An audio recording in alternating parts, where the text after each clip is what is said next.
Salam dostlar, necəsiniz? Ümidvaram yaxşısınız. Bir həftəlik ayrılıqdan sonra yenidən görüşdük. Bugünkü dərsimiz bizim olacaq, ondan başqa heç kim yoxdur. Bir dənə bunu irəliyə doğru aparım. Aha, mane olmasın bizə. Aha, başlayırıq məqaləmizə. Ondan başqa heç kim yoxdur. Ondan başqa heç kim yoxdur. Xüsusi bir məqalədir. Bir növ o, daxili işin prizmasından baxaraq, Kabalanın bütün müdrikliyini ehtiva edir. Bu hikmət nə azdır, nə də çoxdur. Səbəb və nəticə yolu ilə şəlalə kimi axan köklərin ardıcıllığından ibarətdir. Sabit, müəyyən olunmuş qanunlara uyğun olaraq bir-birinə toxunub, hörülərək tək, uca bir məqsədə birləşir. Bu məqsəd belə təsvir olunur. Bu dünyada onun ilahiliyinin öz yaradılmışlarına aşkarlanması. Paulo Sulam, yəni bu aşkarlanma və ya nailiyyət bizi ona gətirir ki, bütün reallığın bir qüvvə olduğunu kəşf edirik. Ondan başqası yoxdur. Yəni dünyada bu vermə qüvvəsinə qarşı hər hansı bir şeyi edə biləcək başqa heç bir qüvvə yoxdur. Hələlik biz bu reallığı görmürük. Lakin bu da ona görədir ki, bunu ruhani iş deyilir. Çünki bizə öz müstəqil inkişafımız üçün yer verilir. Yoldaşlar, ötürək.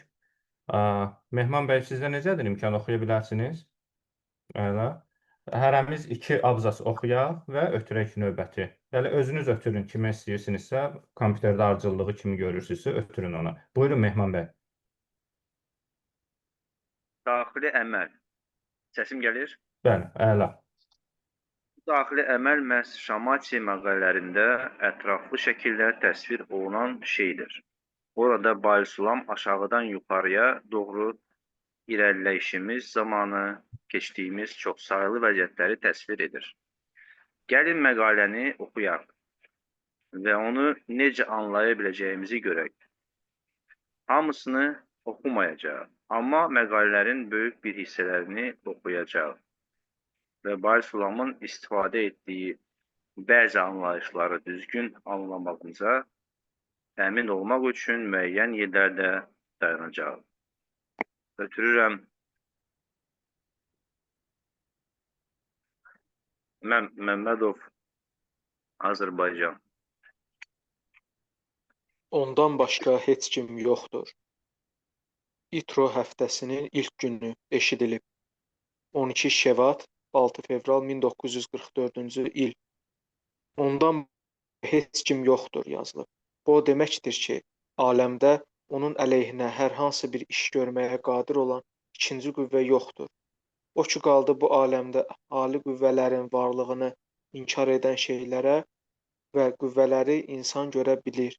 Bunun da səbəbi Yaradanın ona izin verməsidir. Bu, sol əl rədd edir, sağ əl isə yaxınlaşdırır adlanan islah sayılır.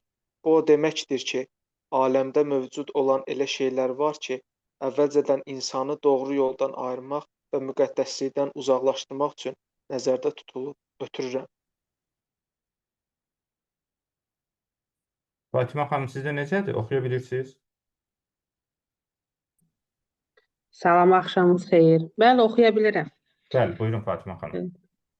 Bu təkanların, itələmələrin faydası odur ki, bunların vasitəsilə insan kömək üçün Yaradana müraciət etməyə tam ehtiyac və istək qazanır və anlayır ki, əks halda məhv olacaq. İnsan görür ki, o nəinki əməlləri ilə irəliləmir, hətta geriləyir. Yəni, ruhani əməlləri və ehkamları hətta lişmada öz xeyri üçün belə davam etdirmək qüvvəsinə malik deyil.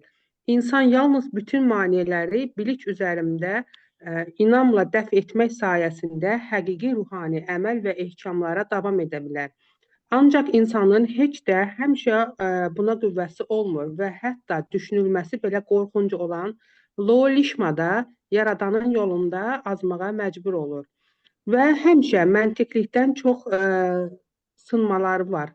Yəni yıxılmaların yüksəlişlərindən daha çoxdur və bu vəziyyətlərin sonunu görmür. Əbədi olaraq müqəddəslikdən kənara qalacağını düşünür.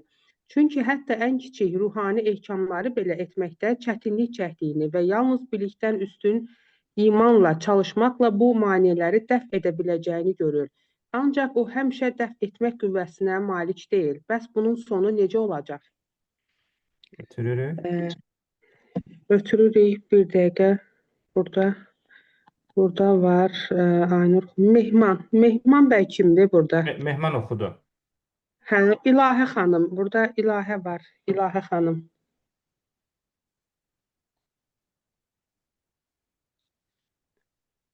İlahə xanım, necə də oxumaq mümkündür? Mümkün deyilsə İlhamə xanım oxusun.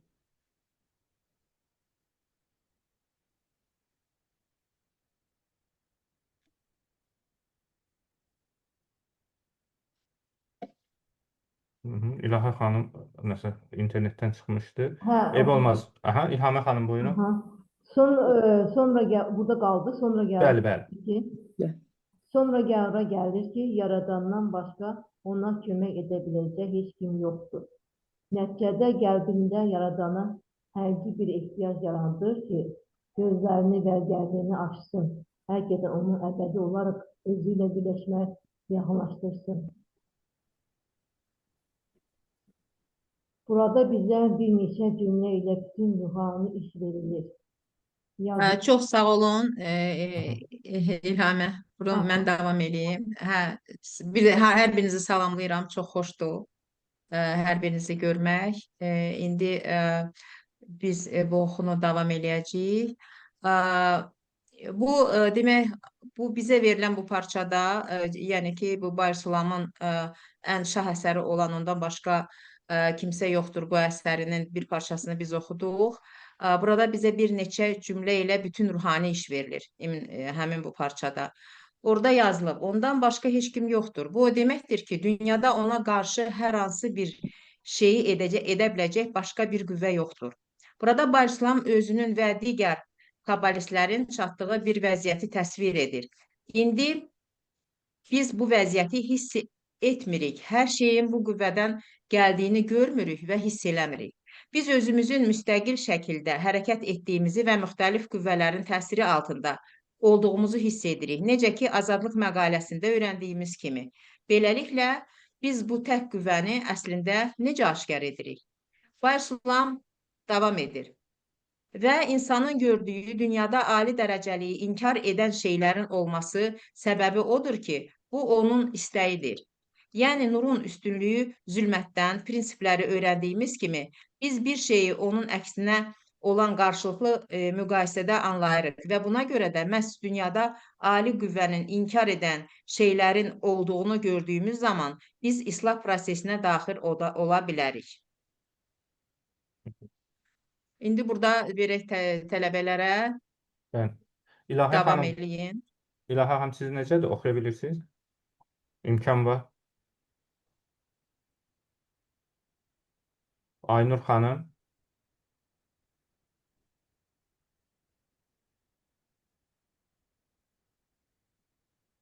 Aha. Onda mən davam edeyim. Sonra Akşin bəy, sizdə necədir? İmkan var oxumağa? Aslında üzr istəyirəm. Olar, mən hələ yoldayım, amma çox istərdim bu birliyə qoşulmağa. Çox sağ olun. Mən Problem oxuyum, yoxdur, Əkbər bəy. Onda davam edirəm mən. Bayırsulam bu islahı... Asif bəy, Arzu xanım deyəsən oxumaq istəyir. Kimsə qadınlardan dedi, mən oxuyum. Mənəm, Buyurun Arzu xanım, üzrlü sən görmədim. Estağfurullah, narahat olmayın. Buyurun. Sol xətt. Bayırsulam bu islahı sol xətt hərəkəti adlandırır. Bu sol əl rədd edir, sağ əl isə yaxınlaşdırır adlanan islah sayılır. Bu o deməkdir ki, aləmdə mövcud olan elə şeylər var ki, əvvəlcədən insanı doğru yoldan ayırmaq və müqəddəslikdən uzaqlaşdırmaq üçün nəzərdə tutulub. Bu təkanların, itələmələrin faydası odur ki, bunların vasitəsilə insan kömək üçün Yaradana müraciət etməyə tam ehtiyac və istək qazanır və anlayır ki, əks halda məhv olacaq. İnsan görür ki, o nəinki əməlləri ilə irəliləmir, hətta geriləyir. Yəni, ruhani əməlləri və ehkamları hətta lolişmada öz xeyri üçün belə davam etdirmək qüvvəsinə malik deyil. İnsan yalnız bütün maneələri bilik üzərindən inamla dəf etmək sayəsində həqiqi ruhani əməl və ehkamlara davam edə bilər. Ancaq insanın heç də həmişə buna qüvvəsi olmur və hətta düşünülməsi belə qorxunc olan lolişmada da Yaradanın yolundan azmağa məcbur olur. Və həmişə mətinlikdən çox sınmaları var. Yəni yıxılmaları yüksəlişlərdən daha çoxdur və bu vəziyyətlərin sonunu görmür, əbədi olaraq müqəddəslikdən kənarda qalacağını düşünür. Çünki hətta ən kiçik ruhani ehkamları belə etməkdə çətinlik çəkdiyini və yalnız bilikdən üstün inamla çalışmaqla bu maneələri dəf edə biləcəyini görür. Ancaq o, həmişə dəf etmək qüvvəsinə malik deyil. Bəs bunun sonu necə olacaq? Sonra qərara gəlir ki, Yaradandan başqa ona kömək edə biləcək heç kim yoxdur. Nəticədə qəlbində Yaradana həqiqi bir ehtiyac yaradır ki, gözlərini və qəlbini açsın və həqiqətən onu əbədi olaraq özü ilə birləşməyə yaxınlaşdırsın. Çox Və sağ sonra olun. buyurun. Çox sağ olun. Aha. Kimsə davam etsin. Çox sağ olun. İndi Barsulamın davamiyyətinə biz baxacağıq. Sonra Barsulam davam edir. Belə alınır ki, hiss etdiyi bütün rədd etmələrin səbəbi ondakı hər hansı bir çatışmamazlıq və ya dəf etmək qüvvəsinin əskikliyindən deyil, sadəcə Yaradan tərəfindən gəlmişdir. Yalnız Yaradana yaxınlaşmaq istəyənə yuxarıdan kömək verilir. Azla qane olmasına və kiçik, ağılsız bir uşaq pilləsində qalmasına imkan verilmir. Çünki şükürlər olsun, onun Tövratı, ehkamları və xeyirxah əməlləri var. Bəs başqa nəyi əskiklikdir ki? Yəni, ola bilsin ki, hətta mən orijinal kitablardan oxusam da, düzgün mühitim olsa da və zahirən hər şeyim olsa da, məhz ona görə ki, mənim hər şeyim var, mən öz üzərimə yeni hallar, yeni vəziyyətlər götürə bilərəm ki, mühitimdən daha yaxşı istifadə edim və təkcə öz-özümə indi artıq dincələ bilərəm deyə başımı sığallamayım. Və yalnız bir insanın doğrudan da həqiqi bir istəyi varsa, belə bir insan yuxarıdan kömək alır və hər zaman hazırki vəziyyətdə nə qədər şər içində olduğunu göstərir, yəni gördüyü əmələ qarşı yönəlmiş fikir və düşüncələri ona göndərirlər. Və bütün bunlar onun üçündür ki, Yaradanla mükəmməlliyinin olmadığını görsün. Özünü dəf etmək üçün nə qədər çalışsa da, Yaradanla tam mükəmməllik əlaqə quran digər çalışanlarla müqayisədə həmişə müqəddəslikdən uzaq bir vəziyyətdə olduğunu görür. Həmişə etiraz və şikayətləri var və Yaradanın davranışına bəraət qazandıra bilmir və bu onu incidir. Nə üçün o Yaradanla razılıqda deyil? Bu hiss müqəddəsliyin olmadığı hissinə gəlincəyə qədər davam edir. Hətta bəzən yuxarıdan müəyyən bir oyanış alsa da, onu bir müddət canlandırsa da, dərhal alçaq hallara düşür. Ancaq yalnız bu, Yaradanın ona kömək edə biləcəyini və həqiqi mənada daha da özünə yaxınlaşdıracağını başa düşməyə məcbur edir. Ötürürəm Mehman bəyə. İnsan həmişə Yaradanla birləşmə yolunu tutmağa çalışmalıdır ki, bütün düşüncələri onun haqqında olsun. Ən dəhşətli bir vəziyyətdə olmasına baxmayaraq və bundan daha böyük bir yıxılmanın ola biləcəyi təqdirdə belə müqəddəsliyə girməsinə imkan verməyən xeyir və şər əməlləri yarada bilən başqa bir qüvvənin olduğunu söyləməklə Yaradanın hakimiyyətinin altından kənara çıxmamalıdır. Bu deməkdir ki, şər qüvvələrdə hər hansı gücün olduğunu və insanın xeyirxah işlər görməsinə mane olduğunu fikirləşmək belə olmaz. Əksinə, hər şey Yaradan tərəfindən edildiyini Unutma. unutmamalıdır. İndi bizim bir video klipimiz var. Bir 3-4 dəqiqəlik bir video klipdir. Ona baxaq.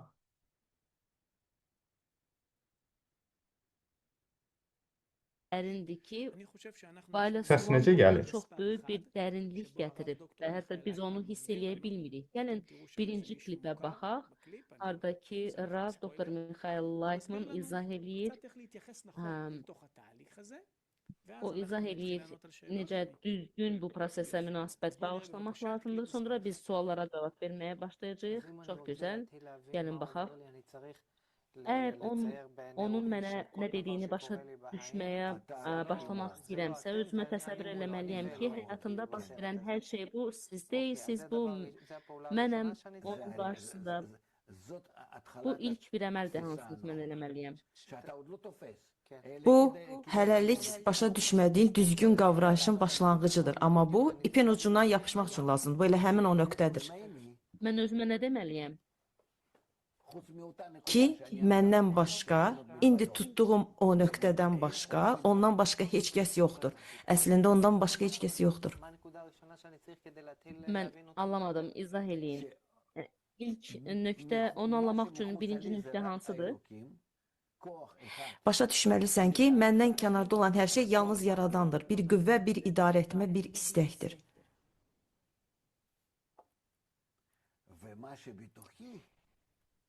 Və mənim içimdə olan hər şey isə, onu əlavə eləmək lazımdır mütləq, onu dərk etmək istəyindən başqa, bütün bunları o məndə yaratdı. Hətta onu dərk etmək istəyini də o məndə yaratdı. Amma bu istəyin içində o mənə hansısa seçim azadlığı verdi ki, mən onu inkişaf etdirməliyəm. Və onda belə olacaq ki, mən azad insan olacağam. İnsan nə deməkdir? Bu, insan adlanacaq bir yaradılışdır. Çünki o, ona oxşar olacaq. O qədər də anlamadım. Onu anlamaq ki, o mənimlə insanlar vasitəsilə danışır, hər şey baş... İnsanlar yoxdur, heç nə yoxdur, hər şey yalnız odur. Yəni, mənim baxış nöqtəm bu cür olmalıdır. Bəli, əvvəlcə yolu görməyə başlamalısan, sonra isə bütün növ maneələrə, bütün növ problemlərə baxmaraq sən ona getdikcə daha çox cəmləşmiş, getdikcə daha dərin münasibət quracaqsan, başa düşəcəksən ki, o səni necə çaşdırır, sən onu anlaman üçün, getdikcə daha dərindən ona nüfuz edəcəksən ki, onun xüsusiyyətlərini, onun metodunu və s. anlayasan. Yəni, sən hər şeyi mənimsəyirsən və beləcə özünü ona oxşar qurursan.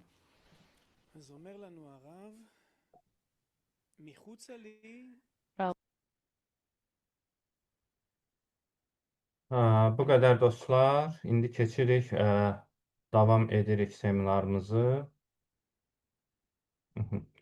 Nurlana xanım, siz oxuyursunuz bu hissəsini. Siz bu bir abzası oxuyun, sonra ötürüm sizə Nurlana xanım. Olar. Aha. Balo Sulam davam edərək deyir ki, biz bu hallardan zövq almağa öyrənməliyik. Çünki onlar yuxarıdan gəlir. Yəni, indi mən işdə dadı itirmişəmsə, bu mənim pis olduğum üçün deyil. Yaradanın böyümək üçün daha çox imkan verdiyi üçündür. Yəni, biz sevinməliyik ki, ali qüvvə bizi özünə daha da yaxınlaşdırmağa çalışır. Buyurun Nurlana xanım. Başqa bir məqalədə o yazır. O görür ki, dünyada elə çox insan var ki, onlara müqəddəs işi ən sadə şəkildə belə yerinə yetirmək üçün güc verilməyib. Nə niyyətdə, nə lolişma onun xətrinə deyil vəziyyətində, nə də lolişmasında belə, hətta Keduşanın müqəddəslik libasının hazırlığında belə. Amma ona bəzən mümkün olan ən sadə şəkildə, ən azı hansısa daxili əməl etmək üçün istək və fikir verilib. Əgər insanın bütün vacibliyini qiymətləndirə bilirsə, müqəddəs əmələ verdiyi vacibliyin ölçüsü dərəcəsində bunu tərifləməli və buna görə şükür etməlidir. Yəni, bütün bu vəziyyətlər verilmiş bir hədiyyədir. və biz onun maksimum dərəcədə istifadə etməyi öyrənə bilərik.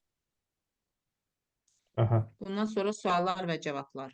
İstəyirsiniz seminara keçək, sonra Yox, sual-cavaba seminara, qaytaraq. bəli, Seminara onun keçək, axırda. sonra Bəli. sual-cavaba qaytaraq. İndi hörmətli dostlar, bu oxuduğumuzdan bir seminar edək. Seminarımızın mövzusu budur ki, bu ali qüvvənin təsirini necə axtarmağa davam edə bilərik? Ondan başqa kimsə yoxdur mərhələsinə çata bilərik. Buyurun, kim birinci başlamaq istəyir, buyursun. Sonra növbəli şəkildə ötürək.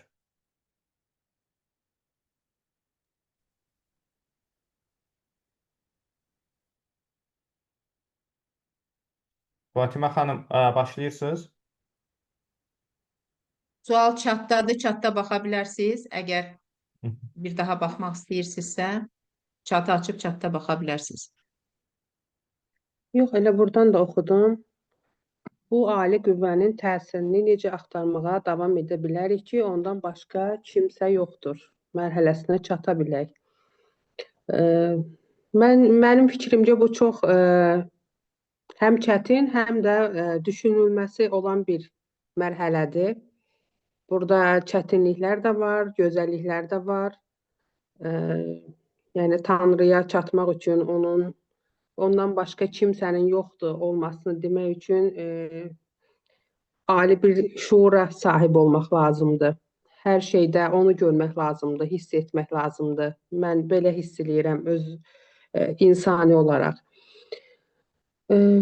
Başqa nə deyə bilərəm? Başqa və burada bayaq oxuduğumuz məqalələrdə çox yaxşı bir söz deyirdi. Bilik nüanslarını gətirirdi. Təbii ki, Tanrıya çatmaq üçün biliklənmək daha vacibdir. Tanrının necə deyim sizə, ruhani yolda maariflənmək, ruhani dərsləri oxumaq mütləq vacibdir. Ondan başqa kimsə yoxdur kəlməsini işlətmək üçün, o mərhələyə çatmaq üçün. Mən bu qədər, yəni Çox sağ olun düşündüklərim Fatimə xanım. bu qədərdir. Sonra kim danışmaq istəyir? Elman bəy, xoş gördük. Ondan başqa Hoş kimsə gördük. haqqında. Buyurun Elman bəy. Belə deyək, mən açığı təzə yardan qoşuldum. Çox əvvəldən başlamaq istəyən deyildim, amma sonuna çatdım. Düşünürəm ki, bu əslində həm individual prosesdir. Bu hər kəsdə spesifik ola bilər. Yəni və həmçinin də bax məsəl üçün biz bu öyrəndiyimiz buna elm deyək də, bu elm ümumi proqramlaşdıraraq bizi ora aparır. Amma mən necə anlayıram bunu özlüyümdə? İstəyirsən ta ki fizika elmini öyrən, gərək qəbul eləyəsən və orada yaradanı axtarasan, onun dərinliyinə gedə-gedə. İstəyirsən kimya elmini öyrəndə, istəyirsən ədəbiyyatda, istəyirsən musiqidə, yəni hansı sahəyə baxanda sahədən asılı olmayaraq orada mütləq yaradanı axtarmaq lazımdır. Çünki yaradan bir tərəfdə deyil və ya sağ tərəfdə, sol tərəfdə və ya bir elmdə var, birində yox deyə deyil. Əgər ondan başqa kimsə yoxdur deyiriksə, demək ki, biri var, hər şey var və hər şey odur. O da hər şeyin içindədir və hər şey onun içindədir. Belə biraz qarışıq söz oyununa oxşar, amma baxdığın hər bucaqda, düşündüyün hər fikirdə sənə mənfi gələ bilər, müsbət gələ bilər, sənə pis gələ bilər, yaxşı sənə ayıb gələ bilər, sənə məsum gələ bilər. Onun hamısının içərisində mütləq eyni, fərqi yox, eyni bir yaradanın, belə deyim, o aranda ondan qurulan bağa gedən bir yol kimi baxmalısan. Təşəkkür edirəm. Çox sağ olun, çox sağ olun Elman bəy. Çox gözəl yanaşma. İstəyirəm bir bəy, bir xanım. İndi Arzu xanım, sizdə necədir imkan? İmkan var məndə. Buyurun Arzu xanım. Deməli, mən bu sualla bağlı necə düşünürəm? Yəni düzdür. Biz ondan başqa kimsə yoxdur mərhələsinə çatmaq üçün görünənlərin görünməyən tərəfləri haqqında daim düşünürük. Məsələn, belə deyim, gündəlik həyatda qarşımıza çıxan hər şeydə yaradan nə gözəl yaradıb, məsələn, təbiətdə bu şeyi, yaradan nə gözəl yaradıb falan bir şeyləri. Ancaq bugünkü dərsdə çox sevdiyim bir dənə cümlə oldu. Bayaq kim oxuyurdu, düzü bilmədim. başımıza gələn hətta şər hadisələrdə belə, əgər yəni düzgün başa düşmüşəmsə belə başa düşdüm. Pis hadisələrin belə hansısa şər qüvvədən gəldiyini deyil, yaradandan gəldiyini düşünmək lazımdır kimi başa düşdüm. Onda mənə belə bir təəssürat yaratdı ki, deməli biz yalnız yaxşı şeylərdə yaradanı anırıq, bəzən pis şeylər olanda şər qüvvədən baş verir. Amma əksinə onların hər birində yaradanın bir hikməti var düşünərək doğrudan da bu nəticəyə gələ bilərik ki, ondan başqa kimsə yoxdur. Yəni həyatımızda nə varsa, hər şey yaradandandır. Yalnız bu mərhələyə, bu inanc. Çox sağ olun Arzu xanım. İndi Mehman bəy,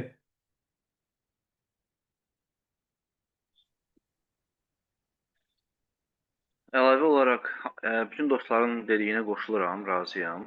Əlavə olaraq onu qeyd etmək istəyirəm ki, bu eniş qalxışlardan çox da təsirlənməmək, sadəcə olaraq onları bir orientir kimi özümüzdə saxlayaraq, onların köməyi ilə, enişlərin və qalxışların köməyi ilə yəni qalxmağı bacaraq. Bu qədər ötürürəm. Fatimə xanım, Mehman bəydən sonra Fatimə xanım.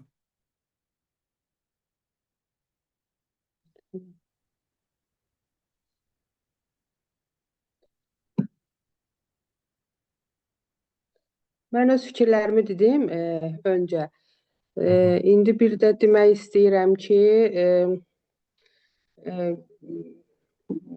məndən sonra bir yoldaş çıxış elədi və o çox qəşəng bir şey söz vurğuladı ki, tək individual deyil, həm də belə deyim, qrup şəklində müzakirələr, qrup şəklində ruhani söhbətlər Tanrıya yaxınlaşmağı, onun həqiqətən ondan başqa kimsənin olmadığını sübut eləyəcək, belə deyim sizə, bir dalğa yaradır.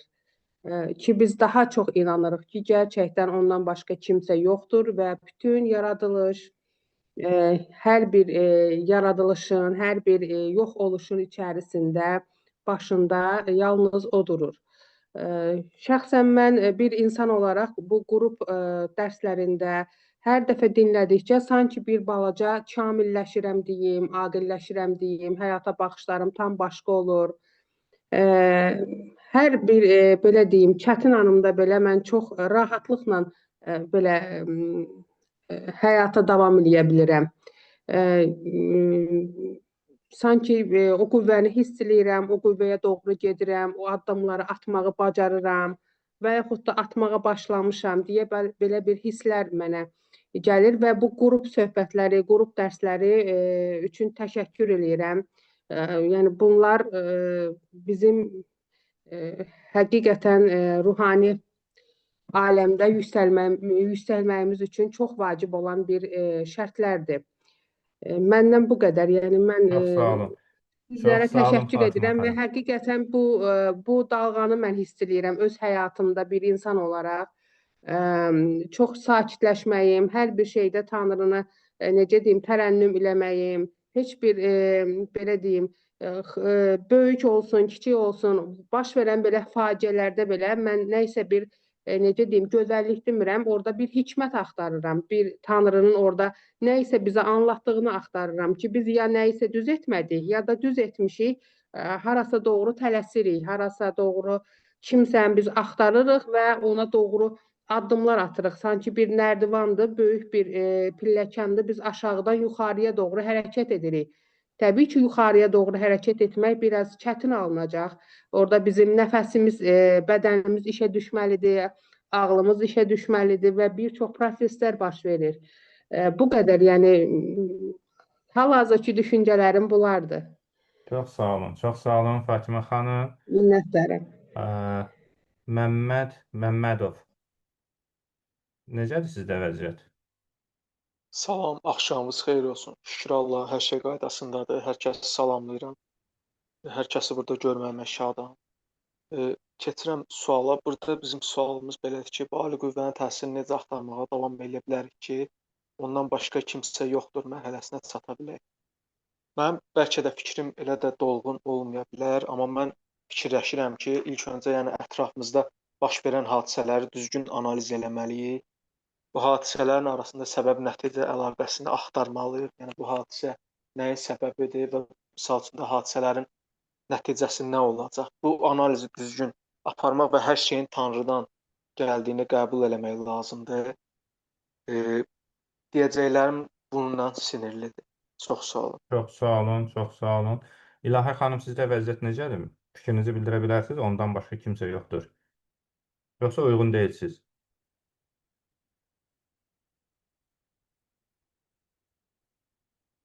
Aha, onda sözü ötürək Akşin bəyə. Xoş gördük Akşin bəy.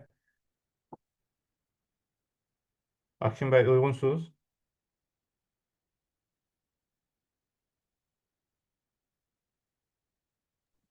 Asaf Bey icazənizlə mən onda davam edib Akşin Əlbəttə, Bey buyur. ondan Buyur, sonra gözəl qəşəng. qardaş, buyur. Hamıya salamlayıram. Çox sağ olun. Sizi görmək həqiqətən çox şadam və yəni burada hal-hazırda olan abu-hava yəni həqiqətən yəni ancaq bu toplasında ola bilər. Yəni tam razıyam. Mən ancaq bu sözləri yəni təkrar edə bilərəm ki, bu proses həqiqətən həm necə deyim, iki səviyyədə keçir. Yəni həm içsəl, harda ki mən həmişə hər saniyə özümü, öz ürəyimi, öz məntiqimi həmişə ondan başqası yox prinsipə qoşuluram. Həm də ki elə biolojida kimi də bir hüceyrə necə ki başqa hüceyrələr üçün pozitiv belə deyək, pozitiv ətrafı pozitiv abu-havanı yaradır ki, o hüceyrələrdən bir bədən çıxa bilsin. Hə?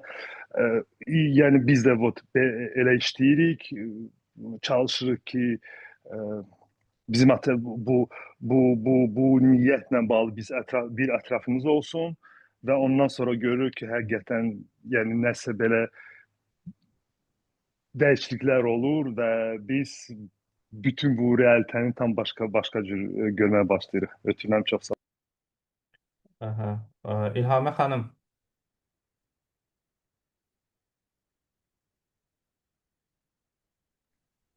Həqiqətən ondan başqa heç kim yoxdur. Yalnız əgər bizə nüsxə verilirsə, biz bura gəlib çatmışıq. Bizə bilik üzərində inanmaqını dəf edə bilərik və bu yolla buna çata bilərik. Teşekkürlər. Aynur xanım, siz də fikrinizi bildirmək istəyirsiniz. Sizdə necədir vəziyyət?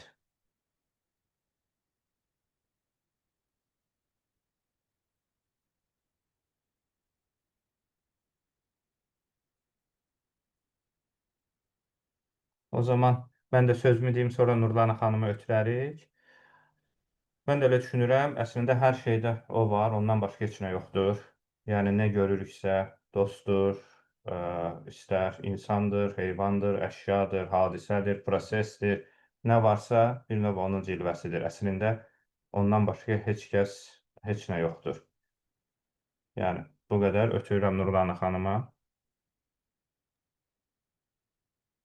Demək, bu sualın mahiyyəti ondan ibarətdir ki, bu mərhələyə biz necə çata bilərik? Yəni, bizim bura yığılmağımızın da əsas səbəbi odur ki, biz hamımız bu mərhələyə çatmaq istəyirik. Yəni, bu çox yüksək bir mərhələdir.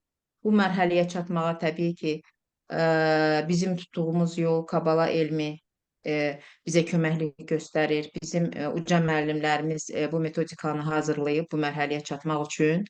Təbii ki, bu metodikanı istifadə eləyərək biz bu mərhələyə çata bilərik. Bu da çox böyük, çox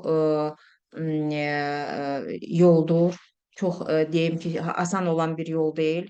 Yəni, çox çətin bir yoldur. Sadəcə olaraq bu yolda bizim çox böyük istəyimiz olmalıdır. Bu yolda bizdə o istək o dərəcədə olmalıdır ki, biz onun içində olaq. Ondan başqa kimsə yoxdur. Biz bunu bütün vücudumuzla hiss eləyək, hissiyatımızla hiss eləyək. Ətrafımızda hər şey ondan görək. Həqiqətən də bu çox yüksək mərhələdir. Ona çatmaq üçün biz bir yerdə olmalıyıq, birləşməliyik. Çünki tək olaraq biz bu yolu fəth eləyə bilmərik. Biz ancaq birlikdə, yəni ondan başqa yoxdur, bizim aramızdadır, bizim birliyimizdədir. Bu birliyi biz əldə eləsək, ondan başqa yoxdur, biz onun içində olacağıq, o bizdə olacaq, biz də onda olacağıq. İlham.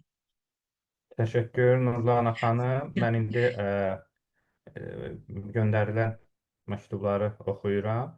İlahi xanım buyurur ki, axşamınız xeyir, dinləyirəm, mən oxuya bilmirəm, xeyir.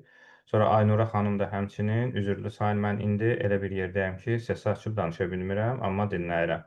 Çox maraqlı müzakirə gedir. Həqiqətən də hər birinizə təşəkkürümüzü bildiririk. İlahi xanım, Aynur xanım. İndi isə davam edirik dərsimizə. Bizim suallarımızdan burada bizim Azərbaycan belə deyək, tələbələri arasından Vasif bəyin yönləndirdiyi sual var. O sualı oxuyacağıq və başlayıram. İki abzas oxuyaq və davam edək. Bax, sualın məğzu ondan ibarət idi ki, Vasif bəy buyurur, mənim hisslərim sanki dəniz dalğalarına oxşayır, dəyişir, pis hisslər gəlir və mən onu yox edirəm, xoşuma gəlməyən istek yaranır və mən yenə onu məhv edirəm. Bəs bu niyə yaranır? Axı mən istəmirəm yaransın. Hörmətli Raf Mikhail Laytman bildirir ki, düşüncələri düzgün istiqamətləndirmək. Bu yalnız o halda mümkündür ki, sən Kabala məqalələrini oxuyasan. Mən başqa heç nə deyə bilmirəm. Bu səni, sənin düşüncələrini, sənin arzularını, nəticədə sənin ruhunu düzgün məcraya, düzgün məqsədə yönəldir. İndi aparıcı davam edir. Niyə? Onlarda nə var? Mikhail Laytman yaradanla yaxınlaşma, yaradanla həqiqi, əsl yaxınlaşma. Aparıcı. Yəni, siz deyirsiniz ki, mən sanki öz bu kiçik dünyamda qapanmışam və bu bəla da buradadır. Deməli, mən onu açmalıyam, praktik olaraq sonsuzluğa qədər və belə üzülməliyəm. Və Mikhail Laytman, xahiş edirəm, davam edək oxuyaq, hörmətli tələbələrimizdən. Mehman bəy, bax, bu hissədə qaldı. Aparıcı. Belə hallarda sizin ən çox sevdiyiniz, bəlkə də ən çox bəyəndiyiniz bir məqalə varmı? Laytman. Ondan başqa heç kim yoxdur, aparıcı. Bu Şamaçi eşitdiklərim kitabından birinci məqalədir. Bu kitabın tacı ondan başqa heç kim yoxdur. Onu oxuyanda sakitlik gəlir, yoxsa başqa bir şey? Laytman. Sakitlik gəlir, təslimiyyət gəlir və bundan sonra artıq sevinç də gəlir. Həm də sevinç çox böyük olur. Çünki sən inanmağa başlayırsan ki, bu dünya öz ali proqramı üzrə mövcuddur. Eləcə də sadəcə təbiətin bizi bu şəkildə öz yolundan kənarlaşdırması kimi deyil, aparıcı. Bəs bundan əvvəl çatmaq olmaz? Laytman. Çatmaq olar, amma yenə də bu dövrü yaşamaq lazım gələcək. Aparıcı. Yenə də biz bu məqaləyə gəlirik. Laytman. Bəli, ötürürəm. Məmməd. Biraz da böyütək. Bax, yaxşı görünsün. Aha. Sizcə həkimlər xəstəyə, pasiyentə deməlidirlər ki, o sərhəddədir ki, artıq hər şey onda, indi xəstəliyin son mərhələsidir və o ölüb. Laytman, mən düşünürəm ki, həkimlər bunu pasiyentlərə deməlidirlər və deməlidirlər ki, yaradana üz tutmağın vaxtıdır. Aparıcı, hətta həkim birbaşa belə desin.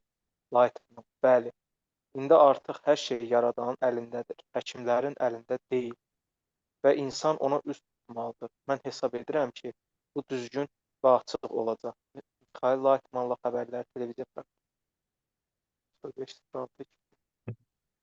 İstəyirsiniz, vaxtımıza var. İkinci cavabı da oxuyaq. Düşüncənin tutulmayan ölçü vahidləri. Kim oxumaq istəyir? Hörmətli iştirakçılarımızdan. Oxuyum mən. Bəli, buyurun. Bütün viruslar bizim pis düşüncələrimizin nəticəsidir. Amma bu əlaqəni ölçə bilən cihazlar yoxdur. Çünki o adi maddi qavrayışdan yuxarıdadır. Ruhaniyyət ilə maddiyyat arasındakı əlaqəni tutmağa çalışan çoxlu laboratoriyalar və tədqiqatlar var. Lakin bu mümkün deyil. Bizim yaxşı və ya pis düşüncələrimiz artıq insan səviyyəsinə aiddir. Çünki onlar bizim egoizmimizdə, şər başlanğıcımızda əsaslanır. Deyin, insanın egoizmini hansı cihazla ölçmək olar və onu hara qoşmaq lazımdır?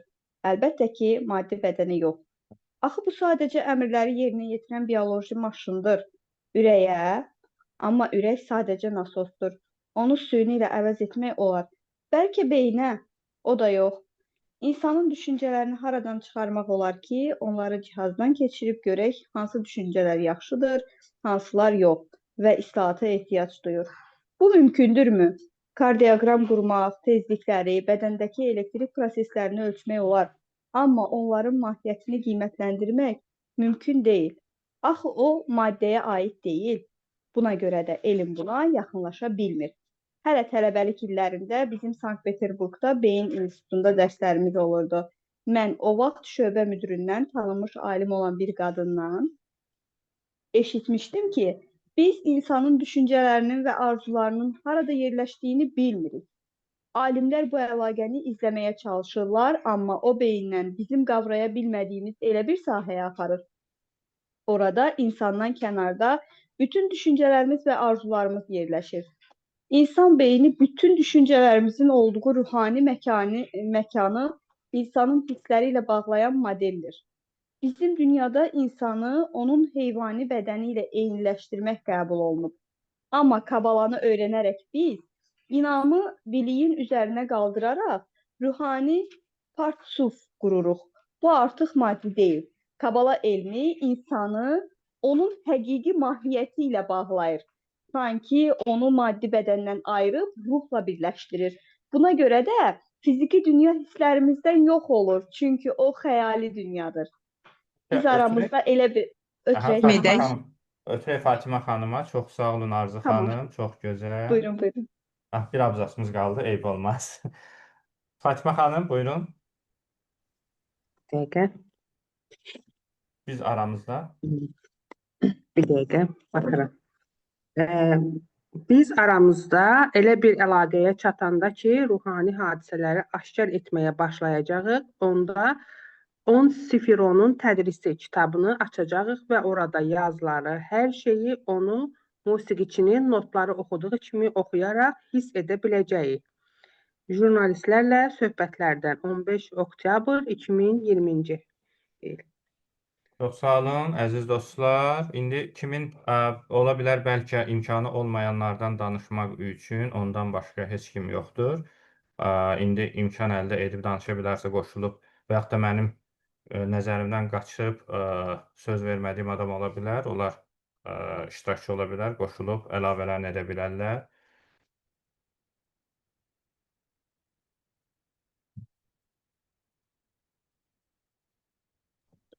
Mən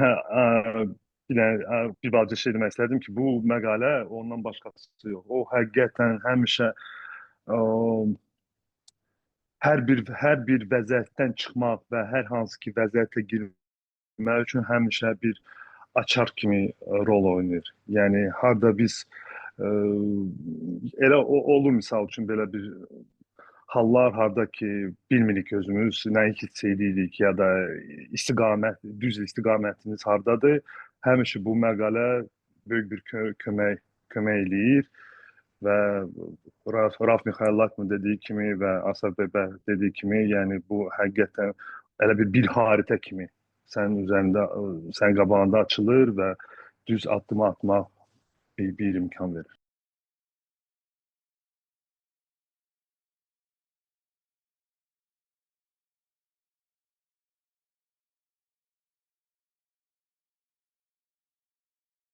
Dostlardan kimin əlavə etmək istər?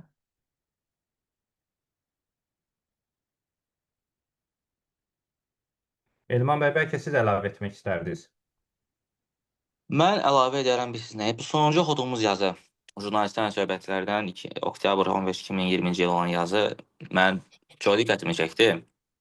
Çünki birbaşa mənim öz düşüncələrimlə bir insan nəsə düşünür, tapır, fikirləşir ki, vau, mən superəm, nəsə kəşf edirəm, nəsə tapmışam. Sonra gəlmək üçün baxsan ki, artıq bu illər öncə insanlar tərəfindən nəinki tapılıb, bundan bağlı müsahibələr və danışılıb. Çünki düşüncələrin əslində beynin içində olmadığını qeyd edir orada və mən də bu fikirdəyəm. Ümumiyyətlə, düşüncələrin harda olduğu bioloji olaraq tapılmır da, beynin hansı bölməsindədir. Nə prefrontal korteksə tapılır, nə hipokampusa tapılır, nə hipotalamusda və s. və s. Bunların hamısını bilirlər, beyin funksiyası necə işləyir. Amma bu düşüncələr orada hardadır, tapa bilmirlər və mən də düşünürəm ki, bu əslində fəzada bir yerdədir. Biz bağlantı vasitəsilə həmin düşüncələri, ümumiyyətlə, bütün bu bizdə olan məlumatları hər dəfə bağlanaraq, bədən sadəcə bir, çox qəşəng bir yerə toxunur. Bədəni biz bu bioloji varlıq ki var, içində yaşayırıq indi və o bu dünyada bizə hərəkət edirik onun vasitəsilə. Əslində o bir vasitədir və biz onu insanlaşdırırıq. Əslində onun digər heyvanlardan, gördüyümüz heyvanlardan həqiqətən də heç bir fərqi yoxdur. İşləyiş sistemi və s. hamısı eynidir.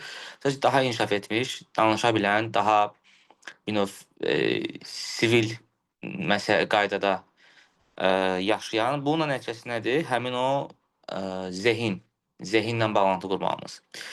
Yəni, düşünürəm ki, bugünkü zehin digər heyvan türlərində də, növlərində də bu səviyyədə olsaydı, onlar olardı. Bu qida zəncirinin başında olardı, dünyanı onlar idarə edərdi. Və çox qəşəng yazıydı, o xoşuma gəldi. Dedim, onunla bağlı biraz fikirlərimi bildirim. Çox sağ olun. Çox sağ olun, çox sağ olun Elman bəy, çox gözəl. Sonra kim əlavələr etmək istəyər?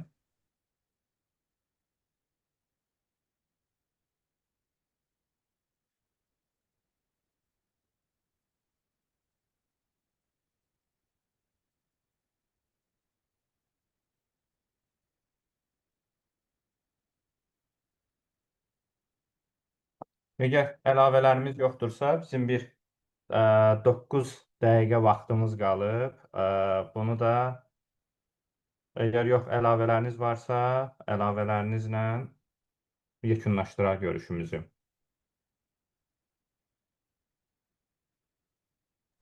Və həmişə kimi əlavə eləmək istərdim ki, biz həmişə kimi hamını bazar günü səbirsizlə o dəstə gözləyəcəyik. Dostlar, mütləq qaçırmayın, çünki artıq o, yəni bundan qabaq hazırlıq gedirdi. Artıq görürsüz bu məqalə açılandan sonra, yəni belə ciddi mövzular, elə əsl Kabala elmin əsas mövzular başlayır və məsləhət görərdim ki, yəni heç bir dərsi artıq buraxmayasınız, çünki yəni əgər biz həqiqətən bu yolda inkişafa doğru getmək istəyiriksə, hər bir dərs çox böyük bir fürsətdir. Çox sağ olun Ələkbər bəy. Unutmuşdum, çox gözəl xatırladınız. Həqiqətən də əziz dostlarımız, bununla da bugünkü görüşümüz yekunlaşır. Hər birinizə çox sağ olun, dəyərli vaxtınıza görə bizə qatıldınız. Nurlana xanım, siz də ürək sözlərinizi deyərdiniz, yekunlaşdıraq. Mən də hər birinizə, hər kəsə minnətdaram ki, öz dəyərli vaxtınızı sərf edib bura gəlmisiniz. Yəni, gəlməkdə hər kəsin məqsədi təbii ki, Yaradanı təzahür eləməkdir, Yaradana yaxın olmaqdır, onu aşkar eləməkdir. Çox sağ olun ki, gəlmisiniz. Yolunuzu gəlin, davam eləyin, yolunuz axarlı olsun və bu yolda daha çox möhkəmlənmək üçün, daha çox nailiyyətlər əldə eləmək üçün biz çoxlu səy göstərməliyik. Hər birinizə bu səyin artıqlaması ilə olmağını arzulayıram. Bir də ki, dərsləri çox-çox xahiş edirik. Dərsləri qaçırmayasınız, dərslərə gələsiniz və mütaliə də eləyəsiniz. Bunsuz alınmayacaqdır. Ona görə sağ olun hər birinizə ki, gəlmisiniz. Gələn görüşlərə qədər. Gecəniz xeyrə yoldaşlar. Sağ olun, görüşəndə.